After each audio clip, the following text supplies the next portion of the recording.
আসসালামু আলাইকুম সুপ্রিয় শিক্ষার্থীরা, তোমরা সবাই কেমন আছো? আশা করছি তোমরা সবাই ভালো আছো। তো তোমাদের আজকের এই কমার্সের ক্লাসে স্বাগত। তো এই কমার্সের ক্লাসটি আজকে আমি নিব তোমাদের সাথে। তো এই ক্লাসটিতে আজকে ক্লাসের সাবজেক্ট হচ্ছে ফিন্যান্স ব্যাংকিং। ফিন্যান্স ব্যাংকিংয়ের চতুর্থ অধ্যায় অর্থের সময় মূল্য, টাইম ভ্যালু অফ মানি। এই জিনিসটা কি আমাদের আগে এটা জানতে হবে, অর্থের সময় মূল্য কি। একটা জিনিস তোমরা চিন্তা করো, 2000 সালে একটা 10 টাকা দিয়ে তোমরা কি কি কিনতে পারতে? না হলো তোমরা 10 টাকা দিয়ে একটা ধরো 6-7টা মতো তো সিঙ্গারা পেয়ে যাবে, অতটা আমার ধারণা নেই। 2000 সালে তোমাদের বলে দিই, 2000 এখনকার 10 টাকা তখন 1 টাকার মূল্য আছিল। সো এই 25 বছরে তোমার এই 10 টাকার মূল্য, এই 1 টাকার মানে 10 টাকার মূল্য বৃদ্ধি পাইছে না? ওই 1 টাকার মূল্য বৃদ্ধি পাইছে না? 1 টাকা থেকে 10 টাকা হয়ে গেছে। তো ঠিক এটাই হচ্ছে অর্থের সময় মূল্য। একটা অর্থের মূল্য দিন দিন বাড়ে বা কমে। যেমন ওই 1 টাকাটা আগে এককালে অনেক দামি আছিল, কিন্তু এই কালে অনেক কম। তো এটাই হচ্ছে অর্থের সময় মূল্য। এখন অর্থের সময় মূল্য আমাদের বের করা জানতে হবে। অর্থের সময় মূল্য বের করার জন্য তোমাদের অবশ্যই একটা সায়েন্টিফিক ক্যালকুলেটরের প্রয়োজন হবে এবং সূত্র মুখস্থ থাকার প্রয়োজন হবে। দেখো, অর্থের সময় মূল্য বের করার জন্য সর্বপ্রথম ক্ষেত্র হচ্ছে তোমার সূত্র জানতে হবে। সূত্র না জানলে তুমি অঙ্ক করবে কিভাবে? অর্থের সময় মূল্যের মধ্যে তোমাদের এখানে দেখো কি দেওয়া, ভবিষ্যৎ মূল্য বার্ষিক চক্রবৃদ্ধি। এটা হচ্ছে তোমাদের মানে সরল সুদ যেটাকে বলে, সেই সরল সুদের সরল মুনাফার সূত্রটা। তো এখানে তোমাদের বলি, এফবি সমান সমান হইতেছে ভবিষ্যৎ মূল্য, আর পিভি সমান সমান হইতেছে প্রেজেন্ট ভ্যালু, হ্যাঁ বর্তমান মূল্য। এফবি হইতেছে ফিউচার ভ্যালু যা ভবিষ্যৎ মূল্য, আর পিভি হইতেছে ফিউচার ভ্যালু তা বর্তমান মূল্য। আর তোমার এখানে প্লাস 1 করতে হবে, মানে এখানে 1 প্লাস সুদের হার দিতে হবে। সুদের হার তোমাদের এখানে দেখো, সুদের হার দেওয়াই থাকে। দেখো এখানে 10% দেওয়া থাকে। তো এরপর n সমান সমান হচ্ছে তোমার মানে বছর, কয় বছরের মানে কত বছরের মূল্য তুমি বের করতে যাচ্ছ। তারপর তোমাদের এদিকে দেখতে হবে অতীতের, মানে এই সূত্রটা হইতেছে FB equal PV 1 plus i power n। এই সূত্রটা হইতেছে তোমাদের ভবিষ্যৎ মূল্য বের করার জন্য এটা প্রয়োজন হবে তোমাদের। আর তোমাদের অতীতে মানে বর্তমান মূল্য বের করার জন্য তোমাদের যে সূত্রটি প্রয়োজন হবে ওইটা হইতেছে PV equal FB divide 1 plus i power n। ঠিক আছে, এটা তোমাদের প্রয়োজন হবে। আসো তোমাদের আমি অঙ্কটা একটু দেখাই। তোমাদের এখানে কি দেওয়া, পূর্বের উদাহরণে আমরা জেনেছি যে সুদের হার শতকরা 10 ভাগ হলে এখনকার 100 টাকা আগামী বছরে 110 টাকা সমান মূল্য বহন করবে। এই 100 টাকাকে বলা হয় বর্তমান মূল্য এবং 110 টাকাকে বলা হয় ভবিষ্যৎ মূল্য। তো এখন এই টাকাটা কিভাবে বের করছে তারা? তো দেখো এখানে সূত্র 1 ব্যবহার করা হয়েছে। তোমাদের দেখো এখানে এফবি সমান সমান কত, এটা তো তোমরা জানো না। তো তোমাদের আগে বর্তমান মূল্য থেকে তো তোমাদের পিভিটা বের করতে হবে। তো পিভি সমান সমান কত? 100 টাকা। তারপর তোমরা দিবা এখানে আবার গুণন চিহ্ন, মানে গুণ চিহ্ন হবে। তারপর এখানে দেখো 1 দিবা, তারপর প্লাস আই কত ছিল? 10%, 0.10। তারপর ফার্স্ট ব্রেকেট কমপ্লিট করে উপরে n এর জায়গায় কি দিবা, পাওয়ারের জায়গায় কি দিবা, বছর সংখ্যা 1 বা বছর সংখ্যা 2 হলে 2 দিবা। তারপর এখানে দেখো ক্যালকুলেশনের ক্ষেত্রে এখন আসি আমরা। এখানে ক্যালকুলেশনের ক্ষেত্রে দেখো 100, এখানে কিন্তু এখনো গুণ চিহ্ন দেয়নি, এখানে মনে মনে একটা ইনটু আছে। তো এখানে আবার 1 প্লাস 0.10 পাওয়ার 1। এখন এখানে এতটুকুর কাজ আগে তারা প্রথমে আমরা সারবো, এতটুকুর কাজ সারার শেষে আমরা গুণের কাজ করব। এখন দেখো এতটুকু তো তোমরা সারতেই পারবা। তারপর দেখো এখানে কাজটা শেষ করার পর জাস্ট গুণ করে দিবা, 110 টাকা হইতেছে তোমাদের 1 বছর পরে 100 টাকা সময় মূল্য হবে। ঠিক আছে, এত পার্সেন্ট রেটে। তারপর এখন বর্তমানের 100 টাকা 2 বছরের পরের ভবিষ্যৎ মূল্য কত হবে, এখন এটা দেখবো তোমরা।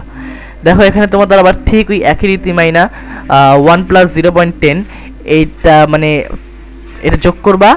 তো এখানে কত হবে 1 প্লাস 1.10 1.10 রে তোমরা পাওয়ার 2 দিয়ে গুণ করলে কত হয়, মানে পাওয়ার 2 দিলে কত হয় 1.21, ঠিক আছে। তারপর 100 গুণন 1.21, এটা কত টাকা বের হয় 121 টাকা বের হয়। ঠিক এভাবেই তোমাদের সকল এসব অঙ্ক দেওয়া থাকবে। দেখো তোমরা যদি আরেকটু তোমাদের কিছু কোয়েশ্চেন আমি অবশ্যই সাজেস্ট ডিসক্রিপশনে দিব। তোমাদের এখানে দেখো একটা শীট দেওয়া থাকবে ডিসক্রিপশনে বা কমেন্ট বক্সে, তোমরা চেক করে নিবা।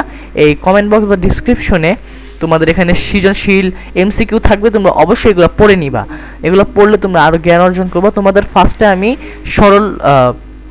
সরল চক্রবৃদ্ধি সরল সুদটা দেখাই দিলাম তোমাদের।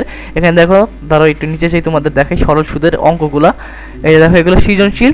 জনাব আব্দুল আলিম একটি বাণিজ্যিক ব্যাংকে এত বছরের জন্য দ্বিগুণ বলে জানতে পারে এত পারে।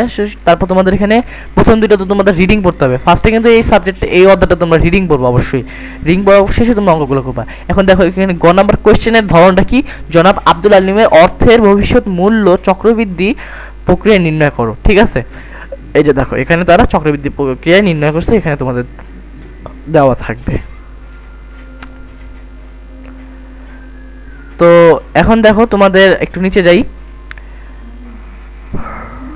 এখন দেখো এখানে তোমাদের দেওয়া রয়েছে কি ফিউচার প্রেজেন্ট ভ্যালু, মানে ফিউচার ভ্যালু থেকে প্রেজেন্ট ভ্যালু কেমনে তোমরা বের করবা। তো এটার এখন ফিউচার ভ্যালু বের করার জন্য যে তোমাদের সূত্রটি প্রয়োজন, সূত্রটি তোমরা একবার মুখে মুখে বলো তোমাদের। আমিও বলতেছি PV equal FB divide 1 plus i power n. এটা হইতেছে তো তোমাদের প্রেজেন্ট ভ্যালু বের করার জন্য, ঠিক আছে। এখন দেখো 1 বছর পরে 100 টাকার বর্তমান মূল্য কত হবে 10% যদি সুদ থাকে। তো বর্তমানে 100 টাকা মানে 1 বছর পরে 100 টাকার বর্তমান মূল্য এখানে দেখো দেওয়া আছে 100 ডিভাইড 1 প্লাস 0 মানে 0.10 দেওয়া, ঠিক আছে। এতটুকু তোমরা নিচের এতটুকুটা করবা ফার্স্টে, করার পর 1 বা 2 যত থাকে ওইটা দিয়ে তোমরা মানে ইনটু মানে গুণ করবা, গুণ করে পাওয়ার দিবা, ঠিক আছে। তোমাদের সায়েন্টিফিক ক্যালকুলেটরে কিন্তু পাওয়ার দেওয়ার সিস্টেম থাকে, ওই পাওয়ার দিয়ে তোমরা ইকুয়ালিটিভ দিয়ে দেখবা কত থাকে। তারপর তোমরা এই নিচের এই এতটুকু কাজটাকে তারপর তোমরা একসাথে ভাগ দিয়ে দেখবা কত হয়, ঠিক আছে। এখানে তোমাদের আমি দাঁড়াও তোমাদের একবার কইরে দেখাই। এখন দেখো এখানে কত ঠিক ওয়েট, এখানে আরেকটু তোমাদের এখানে একটু ভালো করে বুঝিতে হবে আমাকে কালার রেড অ্যান্ড এটা ইউজ করি। হ্যাঁ দেখো এখানে তোমরা আমি দিলাম 100ই থাকলো আবার, ঠিক আছে, আবার 100ই থাকবে। উপরেরটা কিন্তু উপরে 100 থাকবে, কিন্তু নিচে এখন তোমাদের কাজ করতে হবে। এখন নিচেরটা যোগ করি তারপর পাওয়ার দিই, তাহলে কিন্তু ঠিক পাওয়ার দিলে তোমাদের ওই 1.10ই থাকবে, ঠিক আছে। পাওয়ার যদি 2 থাকতো তাহলে 1. কত হইতো 21 হইতো। তো এখন এটাকে আমাদের ভাগ করতে হবে, মানে ভাগ দিতে হবে 100 ডিভাইড 1 প্লাস। তো দেখাই 100 আমি ক্যালকুলেটর করি। তো এখন এখানে কম্পিউটারের ক্যালকুলেটরটা কোথায়? আচ্ছা কম্পিউটারে ক্যালকুলেটর করতে হবে না, তোমরা তোমাদের কম্পিউটারে করে ফেলবা, ক্যালকুলেটরে করে ফেলবা, ঠিক আছে। তো এখন তোমাদের এখানে মোট মিলে যেটা বের হবে তোমরা ওইটা লিখে দিবা। এখানে আমাদের অ্যান্সার বের হইছে 90.91, এটা হইতেছে অ্যান্স, ঠিক আছে। এভাবে তোমরা অঙ্কটা করবা। সো অঙ্কটা তোমরা যেহেতু এখন আশা করি বুঝছো, যদি না বুঝে থাকো আবার একটু পিছনে টেনে দেখে নাও।